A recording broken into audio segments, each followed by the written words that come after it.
জনবলের সংকটের কারণে হয়নি এখন। এটা হলে পরবর্তী পদক্ষেপ আমরা নিই। আর এটার বিধিমালা প্রণয়নের জন্য আমরা সরকারকে আবার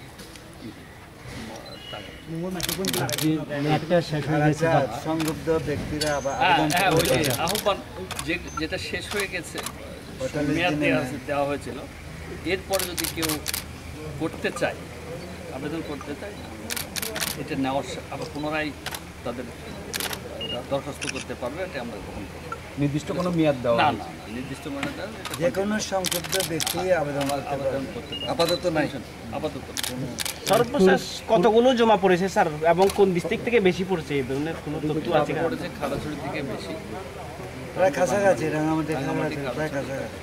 কোন প্রক্রিয়া সমাধানে পরিমাণটা কত? এখনো তো এগুলাকে আমাকে রেজিস্ট্রি করতে হবে। প্রায় 16,000 আচ্ছা স্যার, আরেকটা প্রশ্ন হচ্ছে যে যাদের জায়গা খাস ভূমি, এখানে তো অধিকাংশ লোকের জমি আছে খাস। আমরা নিষ্পত্তি করার যখন যাব, এখন আমাদের প্রক্রিয়া হলো প্রথমে নিবন্ধন করব এবং এটাকে শর্ট আউট করব, কোন শ্রেণী কোন কারা কীভাবে বন্দোবস্ত নিয়ে আসছে, কারা মানে জেনারেশন আফটার জেনারেশন থাকছে, এইসবগুলো বাছাই করব। করে আমরা যখন যাব তখন এই প্রশ্ন খুব আন্তরিকতার সহিত আমরা আজকের যে এজেন্ডা ছিল, এরপর আমরা কমিশনের আমরা যারা উপস্থিত সবাই আলোচনা পরিচালনা করেছি এবং কিছুক্ষণ আগে যে আমাদের মাননীয় যে চেয়ারম্যান যে বিষয়গুলো তুলে ধরলেন, ওগুলো আমরা সিদ্ধান্ত গ্রহণ করেছি।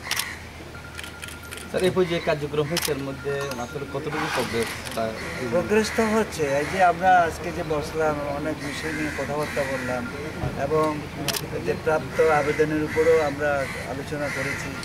আমাদের জনবল সংকটের কারণে আমরা এখনো দিক দিয়ে কাজ বেশি এগিয়ে নিতে পারি না, তবে এটা আমাদের যে যতটুকু সামর্থ্য অনুযায়ী কাজ এগিয়ে যাবে। আচ্ছা স্যার, আগের যে ভূমি কমিশনের চেয়ারম্যান সাহেব ছিল, উনি যে আবেদনগুলো গ্রহণ করেছেন, আপনারা কি এটা আমলে নেবেন? ওগুলো অলরেডি নেওয়া হয়েছে, কারণ যেগুলো উল্লেখ করেছে সেগুলো অটোমেটিক্যালি এখানে চলে আসে। স্যার, এই যে দুইবার স্যার আপনারা বৈঠক করেন মানে এই কমিশনের আওতায় ইয়েতে, এই দুই বৈঠকে স্যার আপনি ব্যক্তিগত সন্তুষ্ট কিনা কার্যক্রম? এটা তো সন্তুষ্ট অর্থটা কি বোঝাতে চাচ্ছেন না বুঝলাম না। এখানে আমার কাছে শুধু এই প্রশ্ন থাকে না, আপনার কাছে তো প্রশ্ন করতে পারি আমি, এটা আপনি সন্তুষ্ট কিনা। ধন্যবাদ। কমিশনের পরবর্তী পদক্ষেপ কি হবে? কমিশনের উপর যে দায়িত্ব দেওয়া আছে, সে দায়িত্ব অনুযায়ী আমাদের পদক্ষেপগুলো গ্রহণ করা হতে থাকবে। সিদ্ধান্তগুলো তো সবই শুনলেন, গুরুত্বপূর্ণগুলো, যে দরখাস্ত জমা দেওয়ার সুযোগটা রয়ে যাচ্ছে। আমরা বিধি প্রণয়নের জন্য সরকারকে তাগিদা দিচ্ছি। আমাদের জনবল এবং লজিস্টিক্স খুবই অপ্রতুল। এটা না পেলে আমরা যথাযথ